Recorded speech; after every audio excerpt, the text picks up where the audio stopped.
around. This isn't going to be a super long segment, but I'm going to show you how I do this. Let's start with some glue. Pardon my feet. I gave myself a pedicure. Yeah, here, let's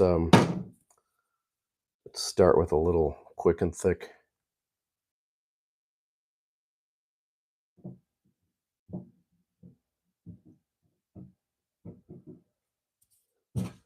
Normally what I do is I take these guides and I hot glue them.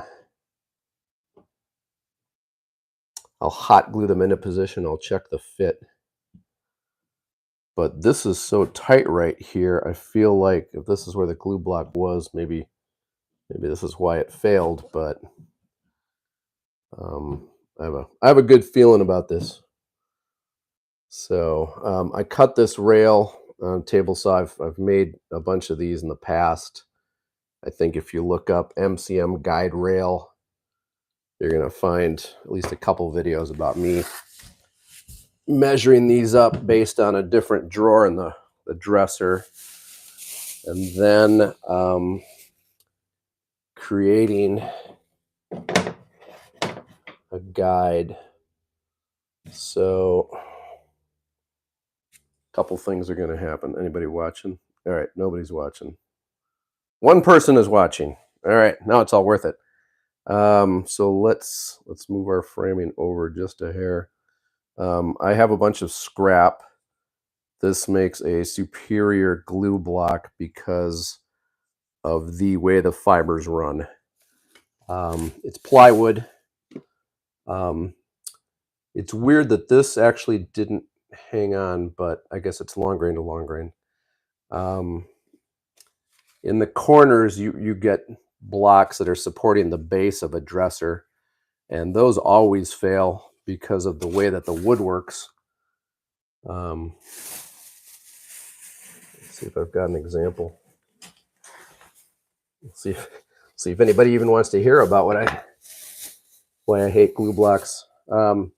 As you can see, this is wood's running this way, and then the next set of wafers is going to run the other direction, and it's going to keep alternating. And so what happens is it doesn't move, and it's more stable when there are moisture changes.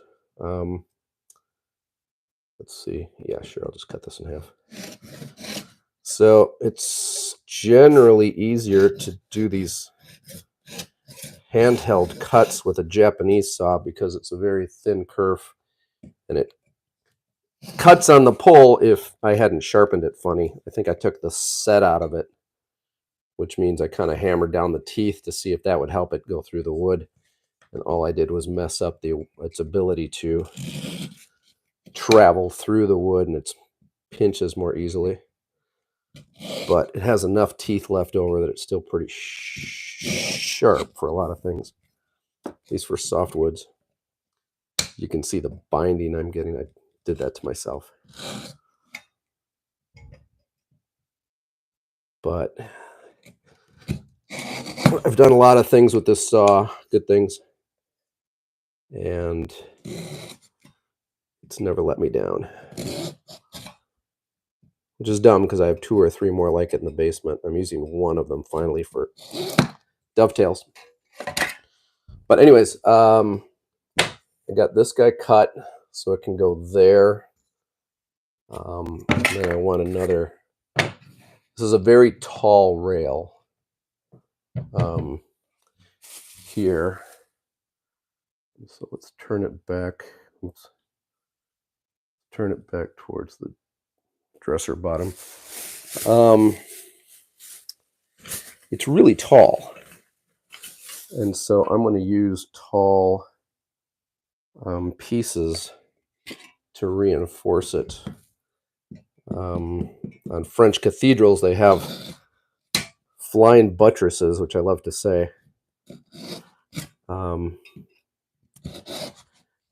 that's kind of what you do with these blocks is you have just these, I don't know, it's almost like a rocket ship landed and stuck the foot out. And that's what's happening with a dresser drawer, is you just have these keeping it from shifting side to side. And I will tell you, if you are not familiar with furniture construction or furniture flipping, there are certain things, oops, got it. There are certain things you look for, and you instantly know if something's done with attention to detail and if you have a high quality thing. And I'm going to say that glue blocks on the bottom of a vintage dresser, absolute giveaway about quality. These are interesting because they are roundovers. They're solid wood. This is poplar. This is not. I don't think, unless it's kind of a reddish poplar. There are different poplars, which are different colored woods that come from different parts of the country. The stuff we get around here is usually pretty green, at least in the mid Northwest. Looks more like this stuff. But anyways, these are solid, rounded over blocks of wood, so very solid. This is a solid wood edge. It's oak. You can tell by the lines. This dresser was made by a company called Hooker. Don't snicker. It's a real thing. And they actually made quality furniture. It's a really ugly, I call it the Frankenstein. It's the blonde MCM where the top is really tall. And so it's got the big forehead. And yeah, I guess it used to be really popular and now it's not as popular. But it's still vintage furniture. I'm debating about whether I cut this one in half and put it here. Seems a little extreme, but as long as I'm doing weird stuff and I kind of messed up the tenon on I cut that too thin in there. So I feel a little guilty. I'm just going to try not to cut off my thumb while I'm executing this cut of the block. I don't have much to hang on to. The nicest glue blocks I ever saw were on a Paul McCobb designed piece of furniture. It was part of what they call a Calvin collection. It looks like office furniture. But it had a lot of really interesting design cues. It had these teeny tiny levelers. So I don't know if that was custom made hardware, but you could adjust the foot. It would just screw in and out. And it was the smallest leveler I've ever seen for a mechanism. But the thing that really blew me away, I haven't cut this enough. The thing that blew me away was they had 1, 2, 3 little glue block, 1, 2, 3 little glue block, 1, 2, 3, 1, 2, 3. It was the most beautiful arrangement, so purposeful. They understood the assignment, and it was just a thing of beauty. Every dresser was like that. And then they did the European style of dresser attachment, or not attachment, but drawer travel. What you see on European dressers is, instead of having these ride on something else in the body of it, sometimes the walls aren't actually much thicker. What they'll do is they'll cut a channel on the side of the drawer, the sides, and then there's just a real thin piece of wood that they travel on. So they just hang. They're suspended in the air on the sides, but without the use of a metal pull-out type hardware. Look at that. It's teeny tiny. Man, that's going to be one solid rail. All right. I need to say hi to anybody. Came across your live. What am I making? I made this. Let's see. I'm not wearing my glasses. Texie Marie. I made this not just now, but I had this. I just installing it. and it's part of a 9-drawer dresser. And this was missing when I got the dresser, so I looked at another drawer like this, measured the height, measured the distance here, and then cut it on my table saw with this one I used what's called dado blades. It's where you take multiple blades, and it makes it super easy to cut big channels like this. So if you need to cut a big groove, that's the way you want to do it. Do I measure from center or end when using a tape measure? Depends on how I'm using the tape measure. I don't know if we're talking about furniture or if we're talking about this. Let's see, that was Rupert. I'm not sure what we're talking about when it comes to the tape measure. Actually, before I glue this,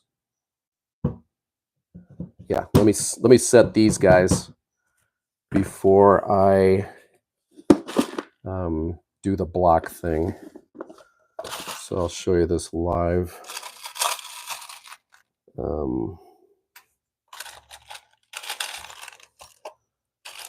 Checking to see, I've got a nail collection. This is a pretty tall, you know, I'm going to use the long ones because this guide is really tall. I'm going to pre-drill it. A lot of times what I do with these is actually I'll angle them. And so I'll go on the inside of the rail. This is a pretty soft wood, so it doesn't split. It holds itself together and does a good job of that. I would lift this up and show you where the nails holes are.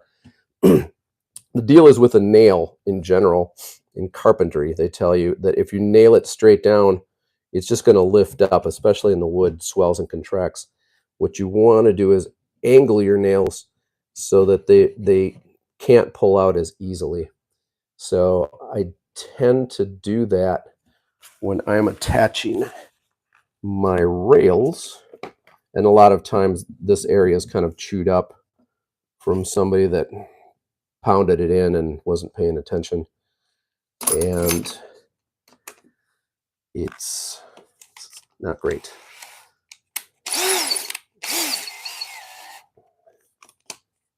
So let's see.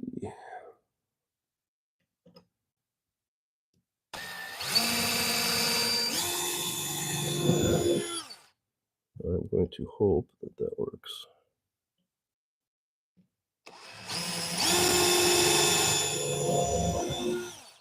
Yeah, glue's still wet over here.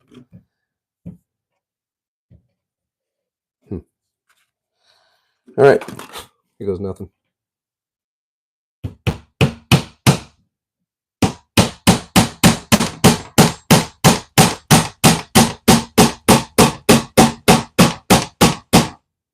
Oh, it's coming out the side a little bit. Stay in there just a little bit farther. So this is a nail set.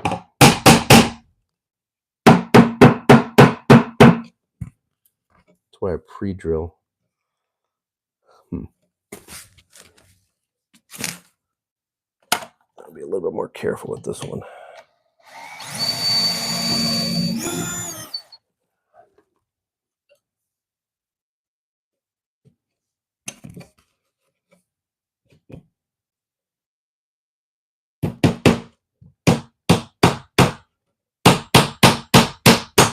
Oops. We're going to give that a bend.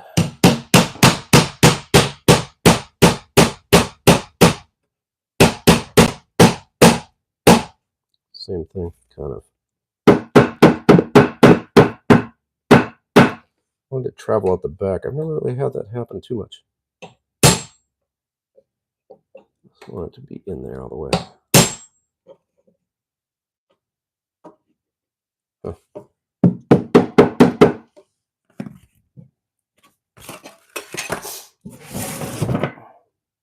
Weird. If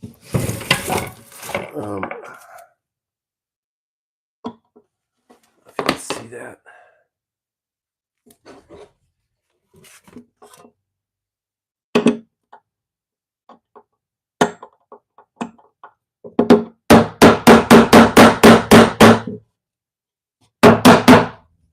All right, cracked the wood a little bit, but I don't think anybody's going to complain.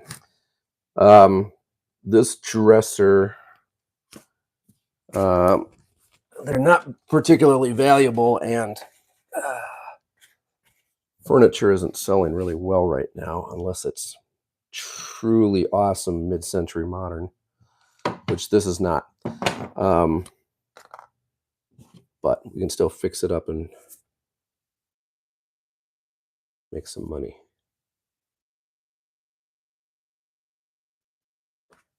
I got it for free. It was sitting on a pile of concrete. I don't know who's watching right now, where you are, but if you think Americans throw away amazing stuff, you are right. Let me see.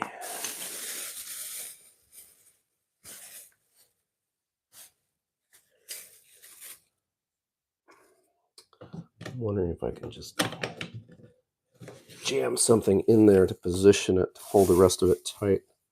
Let's see if the other end will wedge.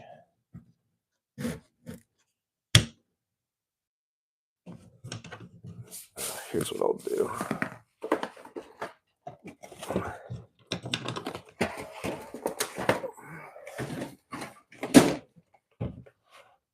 All right, we'll put some weight on it when I get the pieces glued into position, and that will keep the alignment. Let's see if anybody's completely stunned by my inability to drive a nail in a straight line. All right, nobody said anything. Appreciate that. It's generous. So again, quick and thick, tight bond, quick and thick, multi-surface. I like it because it works well on a variety of materials, not just wood. It dries pretty clear. It just disappears. It's not super water resistant, but as long as your furniture is not underwater, not opening the windows on the submarine, it should be okay. And it has, I think, a pretty high initial tack. It's pretty thick. You can see that, I pour it on there. It's not going anywhere. And so that makes it really slick for this particular task, because as you can see, there's some flex in this top. You can see them moving around. That's why I'm going to put some weight on this rail. Let me do it now. Use my Trader Joe's clamp. So that takes some of the flex out of it. I'm going to make sure those are positioned and they're snug. And then I'm just going to do some little insurance ones in the back here in case this, I don't know, this rail's never coming out. What I was going to say is this is kind of rough cut. This can have a lot of irregularity. And the nice thing about the quick and thick, putting that frosting on there, it is a gap filler. So if there's space around what you're gluing or in between the things you're gluing, it's basically school paste in a tube. This glue will take up some of those, fill in some of those voids in your irregular surfaces. Yeah. So you're going to see just a little bit of squeeze out. All right. So that is a thoroughly installed rail. I feel a little bit bad about that, but that rail's not coming out. So just going to let that sit till morning. It's actually about a 15-minute setup time on the quick and thick, supposedly. But that should do it. If anybody's got any questions, you got probably about 2 minutes before I have to make dinner. And let's see, we have several people looking. I need to start doing longer live segments at night when everybody's free. I was thinking about doing a sharpening one tonight, but I actually had to go sell a piece of furniture. I sold a piece of furniture I've been making videos about, so I feel good about that. But anyways, this is it. Let me say my goodbyes.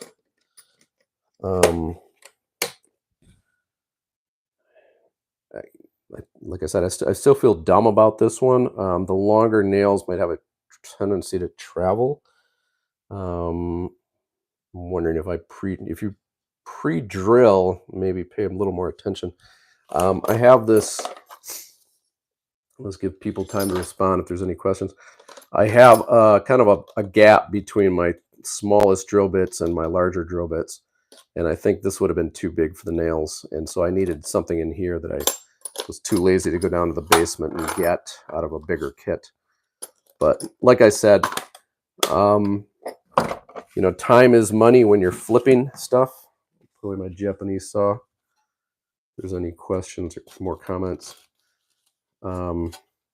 As you can see, the teeth have seen better days. The first thing I did with this thing was I have a jaw horse. It's like a metal folding stand, and there's a big jaw for grabbing stuff.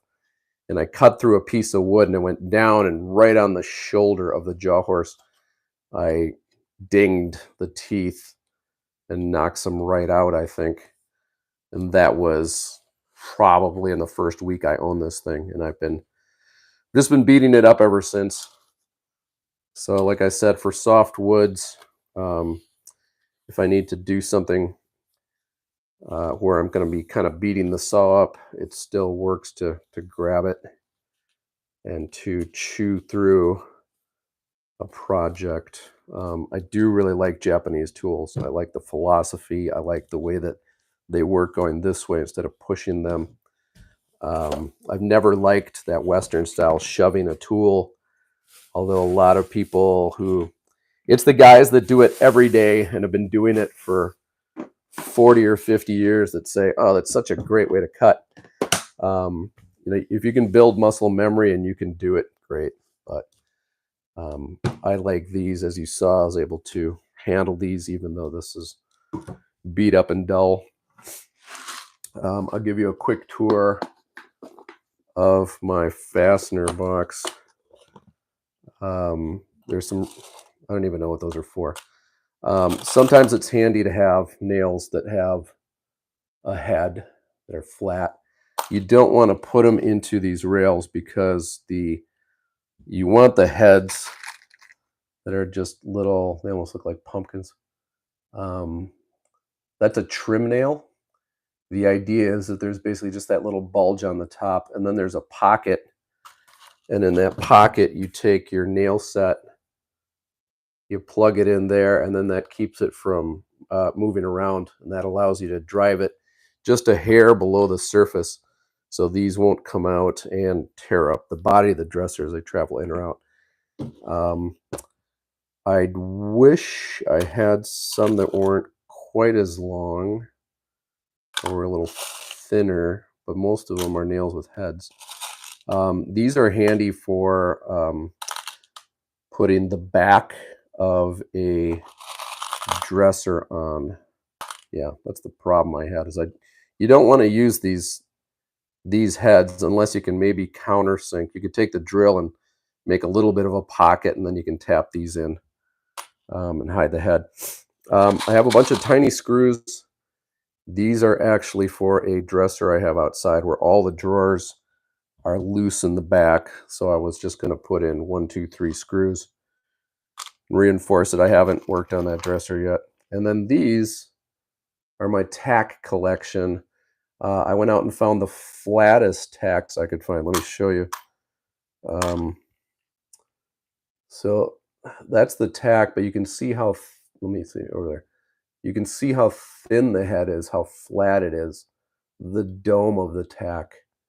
It's almost no curve, and that's what you want for mid-century modern furniture.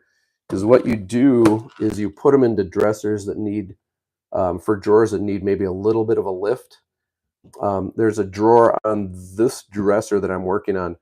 There's a drawer where just a little bit of the edge is coming in and it's scuffing the dresser. And so if I finish it or paint it, I need to fix that dresser drawer probably with something thin like this. These are thinner than some of the nylon pads that are out there. They're plastic and they have a little tack like this. But these are when you need something super thin just to adjust the height of the drawer where the rail sides are traveling. And so these are super handy. And so they're traveling my general fastener box. Actually, probably this would have been a better choice. I've got some shorter nails with the trim nail style. But like I said, nobody's going to pull apart the dresser and grade my performance on that. It's solid. I could hang from the ceiling off this thing now. So anyways, and then rigid tools, if you're not familiar with them, super long warranty on these, lifetime warranty. So if you get the batteries, the battery goes bad, you get a new battery from them as long as you register the serial number. You get a new one, register the serial number on that next one, and then they will replace that in the future when it runs out of juice too. So that's my toolkit, trusty hammer, nail set, a few beat up drill bits, tight bond, old Japanese saw, trusty block of wood. So I'm going to take one last check. It doesn't look like anybody's got any more questions, so I'm going to thank everybody for watching. I'm not sure what we ended up with for people, but is it 90 something? Wow. All right. Thanks for watching, everybody. I will try and do some segments. I'm working on clearing out my basement, and when it warms up, I will definitely be doing a lot more live stuff out there. I want to do a sharpening video for for people to look at and talk about. I have a lot of different stones, a lot of chisels. I did have somebody, a subscriber, ask me why I use dull chisels, which is hilarious because I have a bunch of chisels and I sharpen them all at once, and then I just beat them up until they're all dull, and then I have to sharpen them. So thanks for watching. I appreciate it, and stay safe in the shop and go make stuff. Take care.